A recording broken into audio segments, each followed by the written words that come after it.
I know it's a little late, and we did hear today from one of the Choshev Rabbanim here that it's not a time for a spadim, like it says in the Yeridea, that Rosh Chodesh is a Yom Tov, and you're not supposed to give a hesped, but they say that Sheva Chaydah, to speak about the good things that we can learn from, we may say a few words. I represent here not only myself, of course, but my father, Stark, and my brother, my sister, and all of us who are so thankful to my uncle for what he did for us and what he did for me. We happened to have, when we came to America, and he helped us a lot, and he moved in with us. He was my older brother. He took care of me, and he never stopped taking care of me. When I was in yeshiva, he would send me things, send me money. So I felt I had to say a few words. Shlomo HaMelech says that Toiv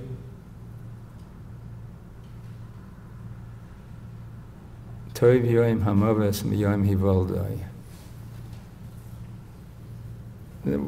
It is better the day that a person departs from this world than when the person comes to this world. And there are many explanations, and Moshe Chaim Luzzatto and the Mesilas Yesharim, and the Ramchal says it. It's very simple that this world is not the real world. The Rebbeinu Shalom made the entire creation so he can be mative, to do good for the Briam, to the creatures that he created. And the place of the Hatava, of where that good will be, is another world, it's Olam Haba. And this world is just where we earn it. So we can understand what Shlomo HaMelech is saying. The time that we leave is the time that we go towards the Hatava, to the good that we're waiting for all our life. This is just a place where we earn it. But we do see that Shlomo HaMelech, who is the wisest of all men, compares the day that a person departs from this world to the day that the person comes to this world. What is the two what makes them alike? What makes them alike is when a person comes to this world, we thank the Rebbeinu Shalom. Thank you for the child. Thank you for the son. Thank you for the daughter. We're so happy. So Shlomo HaMelech is telling us that we have to do that on the time when the person leaves. We have to thank him. It's not a hesped, it's the thank you, Rebbeinu Shalom. Thank you, Rebbeinu Shalom.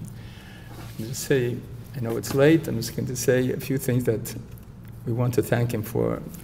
By the way, the story that Chezky, our dear cousin Chezky, said about Seamos, by coincidence, it all happened. It's not coincidence, of course, everything is destined from the Rebbeinu Shalom.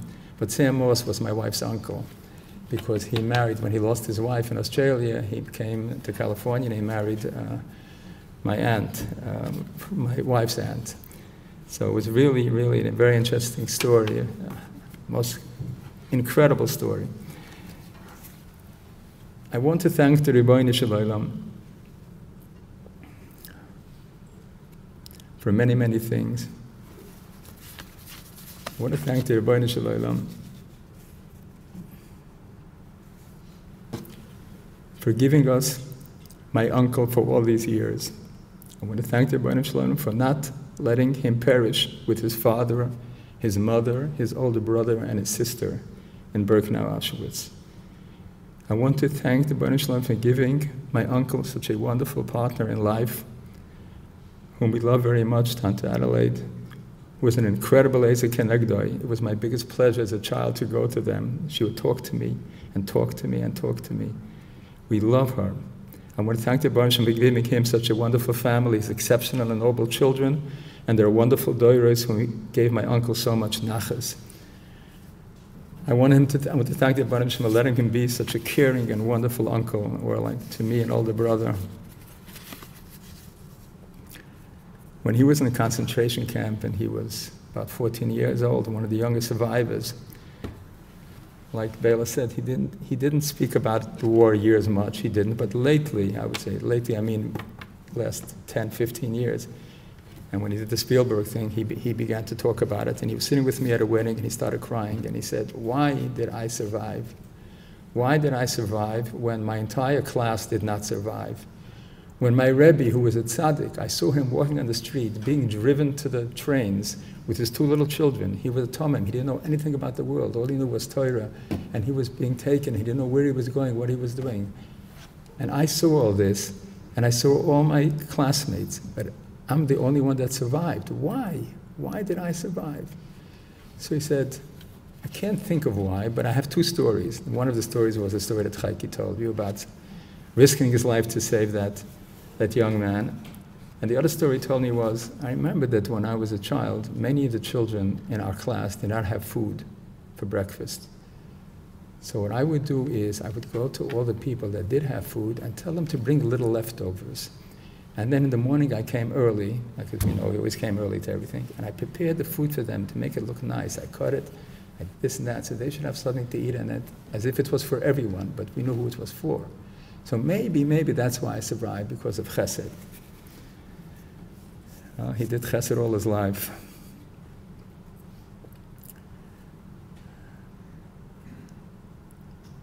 When he left the camps, my father told me, he was a teenager, he was 14, 15. So many people in that time had lost their hope and had lost their faith.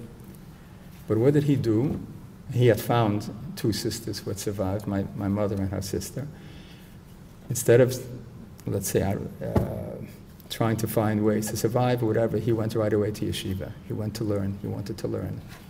He saw the Mis Yokne Shel Aviv, his father. His father was Reb Eliezer Heller, was one of the biggest Talmid Chachamim. People speak about him. I know that one of the biggest Talmid Chachamim in Europe, in Hungary, said that his son told me that his father said he went every day to the shir of Reb Eliezer Heller to hear his shir and Torah. And my uncle told me that when he gave a shir, which was just about every day, the shul would be full, and people would be standing by the windows. So I thought to myself, it's a child talking about his father. Maybe he's exaggerating a bit. I met two people. One was the president of Yeshiva Novominsk. He was a very wealthy person. He told me, I'm from the town where your grandfather was. Do you know that when your grandfather gave a shir, the room was full, and people were standing by the windows? And then another person stopped me, told me the same thing. And then one more story. When my wife's aunt died, a young woman, and we were in the hospital and everybody had left, and my father-in-law asked me to stay with him because he didn't want anybody to touch. So we stayed there, and then we carried the nefteres into the hearse, and we told, and my father-in-law said, please don't touch her. We'll come follow you, and we'll come to this funeral home, and we'll take her out. So I followed the car very well.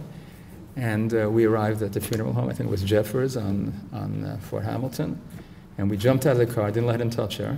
And we took her out and we took her to the morgue. And there was a man, I thought he was an old man, of course, he was probably about 60, 65, which I think as young now. And he was sitting with a tillim. And my father-in-law, who was a very friendly and very personable person, said to him, from where is a Yid? From where do you come from? He said, I just got out from the communists from Hungary. So my father-in-law says, what city are you from? He says, from Niedertauser. I said, oh, I had a grandfather in Niedertauser. He says, who was your grandfather? I said, Reb Eliezer Heller. He was like struck. He said, Reb Eliezer Heller was a Malach Alekim. He used to come to Feheros. Whenever he came in, we just were awestruck by him. He wasn't a person. He was a special, special person. And this is what my uncle saw. And my uncle came over here, and he was taken in by our dear Aunt Hilda and Uncle Baruch Sonnenschein with their children, Hedy Rosner, and they had a son, Machu, who took, I think my uncle told me that he gave him his bed so that he can stay with them, and they stayed with them. He stayed with them. He was like a son by them, and he was like a brother to Machu and to Hedy, and at this time, he was enrolled, of course, in a yeshiva, and he was learning and learning and learning. Somebody told me that he saw Rav Jan Kamenetsky hold his hand around him. He was held as one of the smartest, one of the iluyim of the yeshiva. And besides that, he went and he went to school to CCNY, where he graduated with honors. And as we know, by the way, it wasn't one patent that he had, but on the Apollo mission to the moon, he told me later, he wasn't supposed to tell me at the time, that he had on every one of the missions, even the one that failed, Apollo 13, he had a patent on every one of them, his own patent, that he did something for it. And at the same time, he also worked. And as he said, he was working, but he was working, I'll tell you why he was working, because he was sending the money to my parents, and he was sending diapers to me. He never did anything for himself. Whatever was for himself was for everybody in the family. One more story, because everything that we say now, the Malachim hear, and they will take him quickly to his place. Anshe Emunah, it says, over the Anshe Emunah, honest, noble, people of integrity were lost. They're lost, but they are not lost. He was a man of integrity. I have many, many stories, because we were together in business. Many, many stories, but one, and over the people that he helped. But one of the stories was that my father had a partner who was a very bright man, good friend of my father's. His name was Moshe Bronstein. Moshe Bronstein was a brother-in-law of the Spinker Rebbe, and people came to him for advice. People also came to him when they had arguments, like sort of like a din Torah, and he would be the one that would decide. They would say, we're giving you the decision. And he says, Chezky, my name's Chezky, he said, in my life, I never had a din Torah like that your uncle brought to me. I wish every din Torah that I've had in my life was like that. Your uncle came with his best friend, his name was Klein, also a very special person. And this was the din Torah. And usually din Torah is, one person says, Reuven, he owes me money, and the other person says, no, he owes me money. You know, the argument was, your father went into business with your uncle, and they opened up a facility.